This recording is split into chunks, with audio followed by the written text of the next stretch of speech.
3 students from Oklahoma and 1 British student have won the 2021 Newman Prize for English Jueju. The Oklahoma winners include homeschooled middle school student Tobin Bossie, OU student Jacob Dayon, Mustang high school student Dylan Chaisiri, and this year's UK winner Sophia Cerrone from St. Paul's Girls' School in London. Each winner will receive a $500 check and a commemorative certificate. Honorable mentions include Jenny Luong of Norman High, Wiley Ziegler of Whittier Middle School, and Allison Ramsey of OU. And an honorable mention for teacher submissions goes to Jinling Shen from the UK. Beginning in 2013, the Newman Prize for English Jueju has been awarded to the best classical Chinese poem written in English. The catch is that they must follow all the rules of classical Chinese poetry.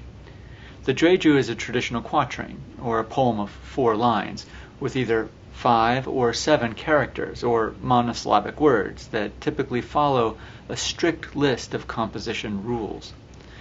The winner in Oklahoma's high school category, Dylan from Mustang, Oklahoma, a student of Karen Bolin, won with an amazing Guti Shi, or old-style Jueju.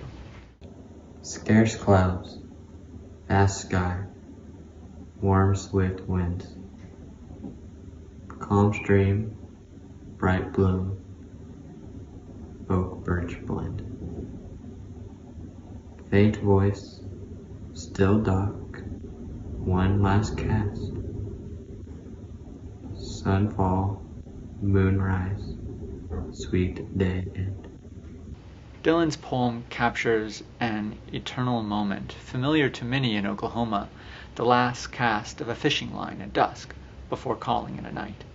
The old-style Jueju rules require a poet to write the first 2 lines to introduce and deepen a description of the natural world. He has that wonderful phrase, oak-birch blend, while the 3rd line introduces a human element, and the 4th line reveals how that external scene resonates with one's internal feelings. And for master poets like Dylan, we also receive an insight, in this case, that sweet days, like all things, exist in cycles. The remaining winners of this year's Newman Prize for English Jueju follow the new style or regulated verse rules, the Jinti Shi or Gelu Shi tradition. These poems must follow all of the old style rules as well as a set of additional ones that require one to create parallel meaning between word groups in couplets, so that if we see cool stream in one line, directly below it we'll see cold breeze. They're parallel in the sense that they both are flowing and refreshing. Typically this effect is created by keeping word units in parallel parts of speech, adjective noun, for instance. But a poet may create an antithetical parallel, like warm sand, perhaps, to create a sense of variation and contrast. Yet in addition to following this rule, poets must also follow intricate vowel patterns that oscillate between what classical Chinese poets called ping and zi vowels. Now I have to take a minute to explain a few things about classical Chinese and English so that we can all come to better appreciate the incredible work these young and sometimes not so young poets have accomplished. In Middle Chinese, spoken in the Tang Dynasty, many Chinese words ended in an unvoiced consonant. That means the larynx doesn't vibrate. So P, T, and K. These words were called zi because these word endings shorten the duration of the vowel when compared to ping words, which end in voiced consonants like N, M, or NG, or no consonant at all. Well, it turns out modern English monosyllables follow the same pronunciation rules as classical Chinese.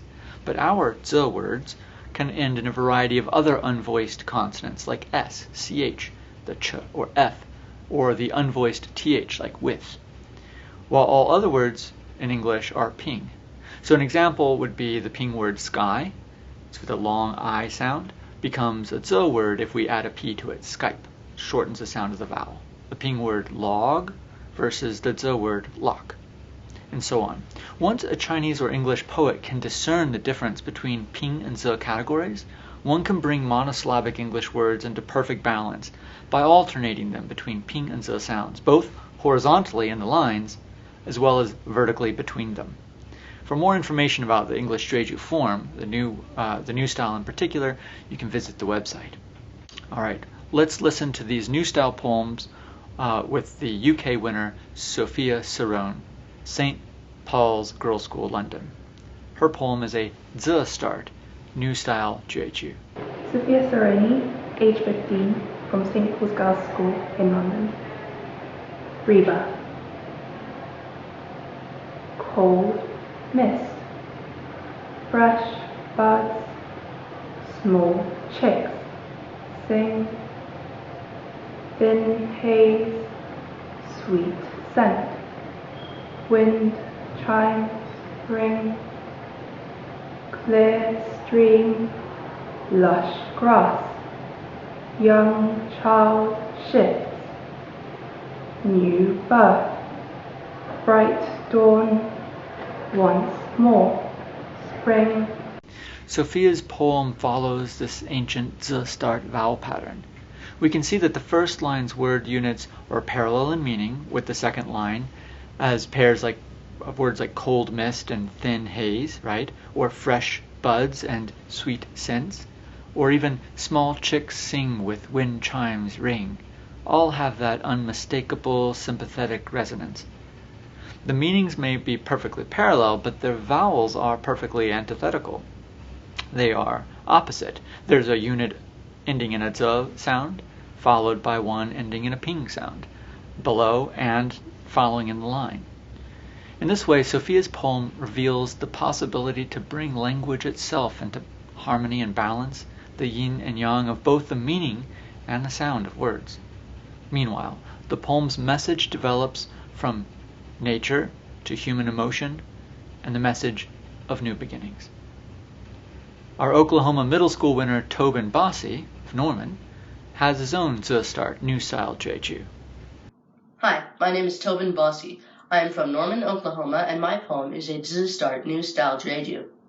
First light, soft mist, warm air, small brook flows, light fog, swift gust, quick stream goes, rough hail, bare dirt, cold hard night, fresh hope, brave dawn, young grass grows. So Tobin's poem begins with the two-word unit soft mist, which is parallel in meaning with the two-word unit beneath it, light fog, yet their vowels are opposite, with the first two ending in Z and the one beneath it ping. And yet, as we look at the third line, and we see rough hail, we see an opposite meaning, an antithetical one, to the words just above it. But their sounds are now perfectly parallel with the group above. As we read the rest of Tobin's poem, we can see that every other word unit, they're all equally well balanced with one another, following that prescribed pattern of meanings and vowel sounds, which result in a poem that not only announces the end of hard times and heralds rebirth, but has done so by bringing language itself into harmony and balance with nature. Finally, Oklahoma's adult category winner Jacob Dayon will read his Ping Start New Style Jueju. 你们好，我叫丁立伟. Hello everyone, my name is Jacob Dayon, and I'm currently a junior here at the University of Oklahoma. I am from Westfield, New Jersey, and I am an Asian Studies major at the university. I wrote this poem based upon a memory I had during a camping trip with my parents and my younger sister in Mountain Park, Oklahoma. My poem is a Ping Start New Style Jueju, and the title of it is called The Last Day of Summer. Here it goes. Clear sky, fresh grass, cool breeze slows, bright dusk, earth trail, calm creek flows, blurred thoughts, dead end, torn heart sinks, fast air, new trek, still bird crows. Thank you for listening. Jacob's poem follows that ping start pattern, with clear sky being ping unit followed by the Z unit fresh grass. while the next line is a perfect opposite with blurred thoughts ending in the zi vowel, earth trail ending in a ping vowel, and so on. Yet Jacob has also created a wonderful sense of parallelism in the meaning of these lines, where clear skies parallel with bright dusk, and also creates an antithetical resonance with that third line's blurred thoughts. Finally, his overall poem follows the underlying requirements of any Jueju of this style, to offer a poem that reveals the interconnected nature of human feeling in the natural world, ending in a single reimagined natural image: still bird crows. For further reflection on this year's honorable mention poems, please visit the English Jueju Prize website. And again, congratulations to this year's winners.